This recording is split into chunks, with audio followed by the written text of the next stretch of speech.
Hello dear student, आज के इस वीडियो लेक्चर में हम आपको बताएंगे कि प्लांट्स के अंदर पॉलिनेशन की क्रिया कैसे होती है, फूलों में परागण की क्रिया किस तरह से होती है। तो पिछले हम वीडियो लेक्चर में डिस्कस कर चुके हैं कि पौधों के अंदर जनन की क्रिया किस तरह से होती है, उसमें कैसे मेल गैमीट और फीमेल गैमीट का फॉर्मेशन होता है और किस तरह से उनमें फर्टिलाइजेशन की क्रिया हो पाती है। तो उसी कड़ी में हम आज देखेंगे कि पॉलिनेशन की क्रिया जो कि फर्टिलाइजेशन के लिए इम्पॉर्टेंट होती है वो किस तरह से प्लांट्स के अंदर होती है। यदि मेरा वीडियो आपको अच्छा लगे तो प्लीज़ इसे लाइक करें और चैनल को सब्सक्राइब करना ना भूलें। साथ ही आप बेल आइकन को भी प्रेस कर लें ताकि सभी वीडियो की नोटिफिकेशन आपको मिलती रहें। जैसा कि हम सभी जानते हैं कि पुष्पों में पुंकेसर तथा स्त्रीकेसर प्रजनन क्रिया के लिए आवश्यक जनन अंग होते हैं। इसमें जो पुंकेसर होता है वो मेल रिप्रोडक्टिव आर्गन होता है, जबकि जो स्त्रीकेसर पिस्टिल है वो फीमेल रिप्रोडक्टिव आर्गन है। अभी ये क्या करेंगे कि जो स्टेमन है, पुंकेसर है, वो मेल गैमीट का फॉर्मेशन करेगा, अर्थात स्पर्म शुक्राणु रिलीज करेगा, जबकि जो स्त्रीकेसर है, पिस्टिल है, वो फीमेल गैमीट एग सेल का फॉर्मेशन करती है। तो इसमें परागण को कैसे हम डिफाइन करें, तो परागण का मतलब होगा कि इसमें जो मेल रिप्रोडक्टिव पार्ट और जो फीमेल रिप्रोडक्टिव पार्ट है उसमें जो मेल रिप्रोडक्टिव सेल या फिर फीमेल रिप्रोडक्टिव सेल का फॉर्मेशन हो रहा है वो मोटाइल नहीं होते हैं, अर्थात वो गमन नहीं कर सकते हैं। उन्हें फ्यूजन की क्रिया के लिए, फर्टिलाइजेशन की क्रिया के लिए एक माध्यम की ज़रूरत होती है। तो ये माध्यम या तो हवा होगा या फिर कोई इंसेक्ट, कोई मतलब लिविंग या फिर नॉन लिविंग बॉडी होगी। तो किसी लिविंग या नॉन लिविंग कंपोनेंट के द्वारा ये एक दूसरे से फ्यूज कर पाते हैं। तो ऐसी स्थिति पॉलिनेशन के द्वारा संभव होती है। तो जो परागकण होते हैं, परागकण का एंथर से निकलकर वर्तिकाग्र अर्थात स्टिग्मा तक पहुंचने की जो क्रिया होती है उसी को परागण या फिर हम पॉलिनेशन कहते हैं। तो सिंपल हम पॉलिनेशन को कैसे डिफाइन करेंगे कि पॉलिनेशन की जो क्रिया होगी उसमें हम क्या कहेंगे कि पॉलिनेशन की जो क्रिया होती है नॉर्मली उसमें जो परागकण होता है, परागकण का वर्तिकाग्र अर्थात स्टिग्मा तक पहुंचने की जो प्रक्रिया होती है उसी को हम लोग क्या बोलते हैं, परागण कहते हैं। तो परागण बायोटिक और एबायोटिक कंपोनेंट के माध्यम से संपन्न हो पाता है। तो आइए हम देखते हैं कि परागण की जो क्रिया होती है वो कितने टाइप की होती है। तो बेसिकली जो पॉलिनेशन की जो क्रिया होती है वो दो टाइप की होती है, लेकिन हम इसमें एक तीसरा टाइप भी ऐड कर सकते हैं।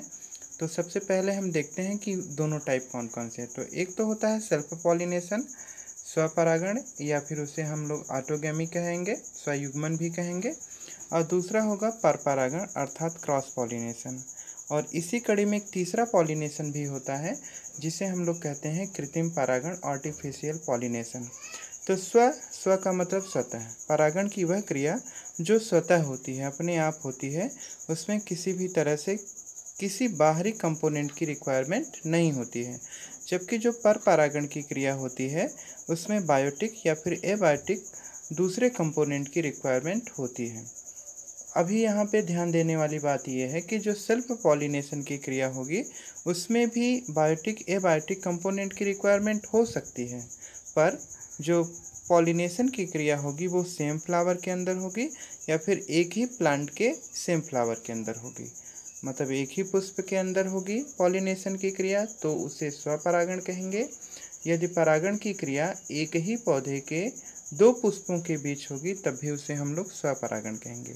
लेकिन परपरागण किस कंडीशन में कहेंगे, परपरागण का मतलब होगा जब पॉलिनेशन की क्रिया एक पुष्प से दूसरे पुष्प के बीच हो और ऐसी स्थिति में वो दोनों पुष्प दो अलग अलग पौधों पर लगे हों, तो ऐसी स्थिति को हम लोग कहेंगे परपरागण। जबकि जो आर्टिफिशियल पॉलिनेशन होगा, कृत्रिम परागण की जो क्रिया होगी उसमें क्या होगा कि कृत्रिम परागण के अंदर दो अलग अलग पुष्प होंगे, वो सेम फ्लावर के भी हो सकते हैं, डिफरेंट फ्लावर के भी हो सकते हैं, सेम प्लांट पे हो सकते हैं या फिर डिफरेंट प्लांट पर हो सकते हैं। तो उनके बीच में अगर किसी ह्यूमन एक्टिविटी के द्वारा, किसी मानव गतिविधि के द्वारा अगर पॉलिनेशन की क्रिया कराई जा रही है तो ऐसी कंडीशन को हम लोग कहेंगे आर्टिफिशियल पॉलिनेशन। ये तो हुआ जनरल इंट्रोडक्शन। अभी इसी कड़ी में हम ये देखते हैं कि उन्मिल परागणी इसको हम इंग्लिश में बोलते हैं सेजमोगैमस। तो ये क्या होता है? तो सेजमोगैमस फ्लावर उन्मिल परागणी पुष्प ऐसे पुष्प होते हैं जो ओपन टाइप के फ्लावर होते हैं। मतलब इनका जो एंथर पार्ट होगा, इनका जो स्टिग्मा पार्ट होगा वो पूरी तरह से ओपन होगा। मतलब फूल ही पूरा तरह से ओपन होगा, पूरा का पूरा फ्लावर ओपन होगा। तो ऐसी स्थिति में इनमें सेल्फ पॉलिनेशन और क्रॉस पॉलिनेशन दोनों संभव होता है। जबकि जो दूसरी कंडीशन आपको दिख रहे हैं अनुमिल्य परागणी, इसे हम बोल देंगे क्लिस्टोगैमस फ्लावर। ये ऐसे फ्लावर होते हैं जो क्लोज टाइप के फ्लावर होते हैं, बंद फूल होते हैं। और इनमें जो पिस्टिल होती है या फिर जो स्टेमन होता है वो पूरी तरह से कवर्ड होता है। तो ऐसी स्थिति के कारण जो क्लिस्टोगैमस फ्लावर होंगे इसमें केवल सेल्फ पॉलिनेशन ही संभव होगा। तो हमने आपको क्या बताया कि जो पहली कंडीशन है यहाँ पे, ये वाली कंडीशन, इसमें सेल्फ पॉलिनेशन और क्रॉस पॉलिनेशन दोनों संभव होगा। जबकि जो अनमोल परागणी पुष्प होंगे, क्लिस्टोगैमस फ्लावर होंगे, इसमें केवल सेल्फ पॉलिनेशन ही संभव होता है। तो इसी कड़ी में हम आगे देखते हैं सजात पुष्पी परागण क्या होता है। तो यहाँ पे हमने आपको बताया कि जो स्वयुग्मन होगा, ऑटोगैमी होगी, तो ऑटोगैमी में सेम फ्लावर में ही पॉलिनेशन की प्रोसेस होगी या सेम प्लांट के ऊपर पॉलिनेशन की प्रोसेस होगी, तो उसे हम लोग स्वयुग्मन या फिर ऑटोगैमी कहेंगे। जबकि यहाँ दूसरी कंडीशन में हम देखेंगे सजात पुष्पी परागण क्या होगा। जैसा कि नाम से क्लियर है, सजात पुष्पी अर्थात होमोगेमस फ्लावर, ये फ्लावर क्या होंगे, एक ही प्लांट के ऊपर होंगे और इनमें जो परागकण होंगे वो एक दूसरे के ऊपर पॉलिनेशन की क्रिया कर सकते हैं।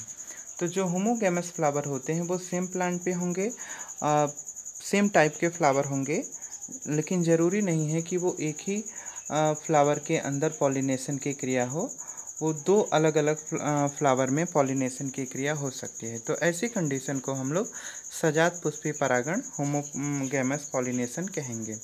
अब पर निषेचन क्या होगा?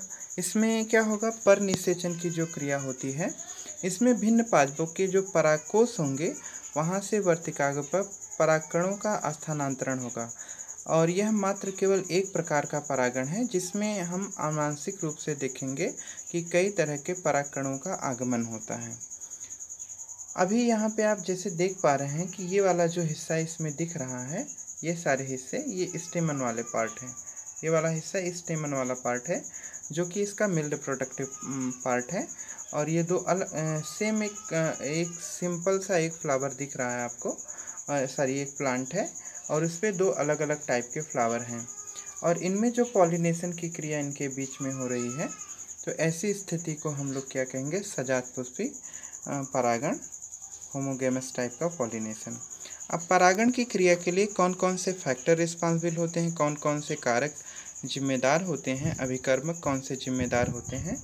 तो मैंने अभी आपको बताया कि इसमें दो तरह के फैक्टर रिस्पॉन्सिबल होते हैं। तो सबसे पहला फैक्टर इसमें एबायोटिक कंपोनेंट हो सकता है, जिसमें वाटर है, एयर है, विंड है, ये एबायोटिक कंपोनेंट आ जाते हैं। साथ ही जो बायोटिक कंपोनेंट है इसमें इंसेक्ट होते हैं, बर्ड्स होती हैं, बाकी दूसरे बायोटिक कंपोनेंट आ सकते हैं। तो ये खास रूप से जो प्राणी होते हैं ये एजेंट का काम करते हैं जो कि पॉलिनेशन की क्रिया के लिए खास रूप से जिम्मेदार होते हैं। अभी हम देखेंगे जैसे कि जो पॉलिनेशन की क्रिया होती है अगर वो वाटर बॉडी के अंदर होती है तो ऐसी स्थिति को हम लोग कहेंगे जल परागण, वाटर पॉलिनेशन। तो वाटर पॉलिनेशन की जो प्रोसेस होती है वो हमें वेलिस्नेरिया और हाइड्रा प्लांट के अंदर खास रूप से देखने को मिलती है। इसी तरह से कुछ समुद्री घासें होती हैं जैसे कि जो स्टेरा है, इसमें भी आप जल परागण, वाटर पॉलिनेशन देख सकते हैं। तो जैसा कि फिगर में दिख रहा है, ये एक मेल फ्लावर है और ये फीमेल फ्लावर है।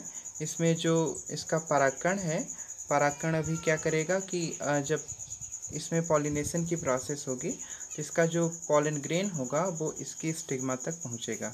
तो ऐसी स्थिति को हम लोग कहेंगे वाटर पॉलिनेशन। ये वाटर बॉडी के अंदर होगी और जल की सहायता से होगी, तो ऐसी स्थिति के कारण ही इसे वाटर पॉलिनेशन नाम दे दिया जाता है। अभी यहाँ पे आप दूसरे फिगर में देख पा रहे हैं कि इसमें जो कीट परागण की प्रोसेस हो रही है यहाँ पे, तो इंसेक्ट क्या है कि ये रस को चूसता रहता है। उसी टाइम पे इसके जो पॉलन ग्रेन्स होते हैं इसके पैरों में या इसके बॉडी सरफेस पे अटैच कर जाते हैं, जो दूसरे फ्लावर तक पहुंच जाते हैं, स्टिग्मा तक पहुंच जाते हैं। तो ऐसी स्थिति को हम लोग इंसेक्ट पॉलिनेशन के नाम से जानते हैं। अभी हम देखेंगे कि जो पॉलिनेशन की जो प्रोसेस होती है वो अलग अलग तरह के प्लांट्स के अंदर अलग अलग टाइप की होती है। अभी यहाँ पे जो क्रॉस पॉलिनेशन की क्रिया होती है, पर परागण की जो क्रिया होती है, उसमें खास रूप से अधिकतर जो पुष्पीय परागण की जो क्रिया होती है वो उसमें जो फैक्टर के तौर पे काम करती हैं वो मधुमक्खियाँ होती हैं, भौरे होते हैं, तितलियाँ, बर्र, चींटियाँ, शलभ या कीट पक्षी आदि होते हैं। साथ ही जो चमगादड़ होते हैं वो भी परागण की क्रिया के लिए रिस्पॉन्सिबल होती हैं। इसी तरह से कीट पतंगे, मधुमक्खियाँ, ये भी पॉलिनेशन की क्रिया में खास रूप से जिम्मेदार होती हैं। अधिकतर जो कीट परागित पुष्प होते हैं वो बड़े रंगीन और सुगंधित टाइप के होते हैं, मतलब जिनमें इंसेक्ट पॉलिनेशन की क्रिया होती है तो उन पुष्पों के अंदर नेक्टर ग्लैंड होती है, मकरंद ग्रंथियाँ होती हैं, जिनसे एक अजीब टाइप की अच्छी खुशबू निकलती है, जिससे जो इंसेक्ट होते हैं वो आकर्षित होते हैं। साथ ही जो जिन पुष्पों के अंदर क्रॉस पॉलिनेशन की क्रिया होती है वो पुष्प रंगीन और चटकीले टाइप के होते हैं, रंग बिरंगे होते हैं, काफ़ी आकर्षक होते हैं, जिससे इंसेक्ट उनकी तरफ आकर्षित होकर उन पर बैठते हैं और पॉलिनेशन की क्रिया के लिए जिम्मेदार हो जाते हैं। कुछ पुष्प जो होते हैं वो उन प्रजातियों में जो पुरस्कार अंडा देने की सुरक्षित जगह के रूप में होता है। यह एक उदाहरण एमोर्फोफिलस का है, लंबोत्तर पुष्प जिसे कहते हैं, और इसकी जो लंबाई होती है वो नियर अबाउट 6 फुट तक होती है। ठीक ऐसा ही एक संबंध शलभ की एक प्रजाति और यूका पादप के बीच होता है, जहां दोनों ही प्रजाति शलभ एवं पादप बिना अपना जीवन चक्र पूरा किए ही ये अंडाशय के कोष्ठक में पॉलिनेशन की प्रोसेस करने का काम करते हैं, जबकि इसके बदले में वह शलभ परागित करने का काम करते हैं। अर्थात ये दोनों एक दूसरे पे क्या होते हैं, सिम्बियोसिस नेचर शो करते हैं, एक दूसरे पे डिपेंड होने का कार्य करते हैं। अभी हम देखेंगे कि जो बाह्य प्रजनन युक्तियाँ होती हैं, पॉलिनेशन की जो प्रोसेस होती है, तो उनमें अलग तरह से जो प्रजनन की युक्तियाँ होती हैं, उसमें जो उभयलिंगी पुष्प होते हैं वो किस तरह से पॉलिनेशन की क्रिया करते हैं। तो उभयलिंगी का मतलब हुआ जो कि जिनमें मेल और फीमेल दोनों पार्ट होंगे, अर्थात वो बाइसेक्सुअल फ्लावर होंगे, द्विलिंगी पुष्प होंगे, और ऐसी स्थिति के कारण उनमें सेल्फ पॉलिनेशन और क्रॉस पॉलिनेशन दोनों कंडीशन देखने को मिलती है। तो जैसे कि हम देख सकते हैं कि जो एकलिंगी पुष्प होते हैं, एकलिंगी पुष्पों में जो पॉलिनेशन की क्रिया होती है वो खास रूप से एक दूसरे पे डिपेंड होती है। तो जो मेल फ्लावर होगा वो फीमेल पे डिपेंड होगा। जब मेल फ्लावर का मेल रिप्रोडक्टिव गैमेट सेल जो होगी वो फीमेल फ्लावर के स्टिग्मा तक ट्रांसफ़र होगी, तभी उसमें पॉलिनेशन की प्रोसेस हो पाएगी। जैसा कि आप जानते हैं कि जो मक्का होता है, मक्का उभयलिंगी है और यह स्वपरागण को रोकता है, न कि सजातपुष्पी परागण को रोकेगा। जबकि जो दूसरी कंडीशन होती है, जैसे कि ये जो पपीते का पेड़ होता है वो एक लिंगी होता है, उसमें मेल फ्लावर और फीमेल फ्लावर दोनों डिफरेंट होते हैं, तो दोनों अलग अलग प्लांट्स पे ग्रो करते हैं। तो ऐसी स्थिति के कारण दोनों मतलब एक दूसरे पे डिपेंड होते हैं। अभी हम देखेंगे कि पराग स्त्री केसर संकर्षण पारस्परिक क्रिया इनमें कैसे होती है। तो किस तरह से जो पॉलन ग्रेन्स होते हैं और स्त्री केसर होते हैं, इनमें पॉलिनेशन की क्रिया किस तरह से होती है, कैसे ये फर्टिलाइजेशन करते हैं। तो जैसा कि आप जानते हैं कि जो मेल रिप्रोडक्टिव पार्ट होता है, मेल रिप्रोडक्टिव पार्ट में ये जो स्टेमन वाला हिस्सा होता है वो जो पिस्टिल वाला भाग होता है, इस तरह का जो पिस्टिल वाला पार्ट होता है यहाँ से मेल रिप्रोडक्टिव सेल जो गैमेट सेल होती है, पॉलन ग्रेन्स होते हैं, परागकण होते हैं, यहाँ से निकलने के पश्चात स्टिग्मा तक जाते हैं और स्टिग्मा तक जाने के बाद ये पॉलन ट्यूब से होते हुए यहाँ इसके ओवरी जो इसकी होती है, इसका जो एग सेल होती है उसके साथ फ्यूज करने का काम करते हैं। अभी हम देखेंगे ये फिगर को। तो फिगर में आप अच्छी तरह से देख पा रहे हैं कि कई सारे पॉलन ग्रेन्स स्टिग्मा पे ऐसे आते हैं, लेकिन इसमें जो सबसे पहले जर्मिनेट कर रहा है पॉलन ग्रेन, पॉलन ट्यूब का फॉर्मेशन कर रहा है, वो इसकी एग सेल में, एग अपरेटस में एंटर करने का काम करता है। तो इसमें हमने आपको पिछले वीडियो लेक्चर में बताया था कि टोटल 7 कोशिकाएं होती हैं और 8 केंद्रक होते हैं। तो ऐसी स्थिति के कारण जो इसमें एक सेल होती है उससे फ्यूजन की क्रिया होती है। तो हम नेक्स्ट फिगर में देखेंगे, यहाँ पे देखेंगे। तो यहाँ पे आप देख पा रहे हैं कि ये जो बीच वाली सेल है इसे हम लोग सेकेंडरी न्यूक्लियाई कहते हैं, और इसमें जो एक मेल गैमेट है वो मेल गैमेट क्या करता है, फीमेल सेल एग सेल के साथ ये फ्यूज करने का काम करता है, जबकि दूसरा जो मेल गैमेट होता है वो पोलर न्यूक्लियाई के साथ अर्थात सेकेंडरी न्यूक्लियाई के साथ फ्यूज करने का काम करता है। तो ऐसी स्थिति के कारण जो फर्टिलाइजेशन की क्रिया होती है 2 बार होती है। इसमें जब एक सेल के साथ फ्यूजन होगा तो उसे फर्टिलाइजेशन, और जब पोलर न्यूक्लियाई के साथ फ्यूजन होगा तो डबल फर्टिलाइजेशन कहा जाएगा। अभी यहाँ पे हम देखेंगे कि जो कृत्रिम संकरीकरण अर्थात आर्टिफिशियल पॉलिनेशन क्या होगा। तो आर्टिफिशियल पॉलिनेशन में हम खास रूप से क्या करते हैं, इसमें मानव गतिविधियाँ इन्वॉल्व होती हैं और ये हमारे अकॉर्डिंग पॉलिनेशन की प्रक्रिया संपन्न होती है। इसमें हम जनरली क्या करते हैं कि प्लांट्स का जो स्टेमन या पिस्टिल वाला भाग होता है उसमें हम अपने आधार पे हम एक पुष्प का जो पॉलिनेशन होता है किसी दूसरे पुष्प के पॉलिनेशन के लिए यूज करते हैं, किसी दूसरे पुष्प से पॉलिनेशन के रूप में यूज करते हैं। तो एक फ्लावर का जो पॉलन ग्रेन होगा हम दूसरे पुष्प के फ्लावर का जो पिस्टिल पार्ट होगा उस पिस्टिल पे ट्रांसफ़र करने का काम करेंगे। या फिर हम सेम जो फ्लावर होगा अगर उसमें मेल पार्ट और फीमेल पार्ट दोनों होगा तो ऐसी स्थिति के कारण हम क्या करेंगे कि उसमें उसका जो स्टेमन पार्ट होगा उसे कट कर देंगे, उसका केवल पिस्टिल वाला पार्ट पूरी तरह से मैच्योर होने देंगे, या फिर हम उसके पिस्टिल पार्ट को कट कर देंगे और स्टेमन पार्ट को पूरी तरह से मैच्योर होने देंगे। तो ये मतलब हम एक तरह से जो फ्लावर्स होते हैं उसमें जो पॉलिनेशन की क्रिया होती है वो हम अपनी ज़रूरत के अनुसार, अपनी रिक्वायरमेंट के बेसिस पे करेंगे। तो ऐसी स्थिति में हम इसे क्रॉस पॉलिनेशन कहेंगे। तो विपुंसन और बैगिंग की जो कंडीशन होती है इसमें हम नॉर्मली क्या करते हैं कि प्लांट्स का जो स्टेमन और पिस्टिल वाला पार्ट होता है उसके साथ थोड़ा हम फेरबदल करने का काम करते हैं। अभी नेक्स्ट वीडियो लेक्चर में हम बात करेंगे दोहरा निषेचन, डबल फर्टिलाइजेशन के। तो आज के लिए बस इतना ही। धन्यवाद।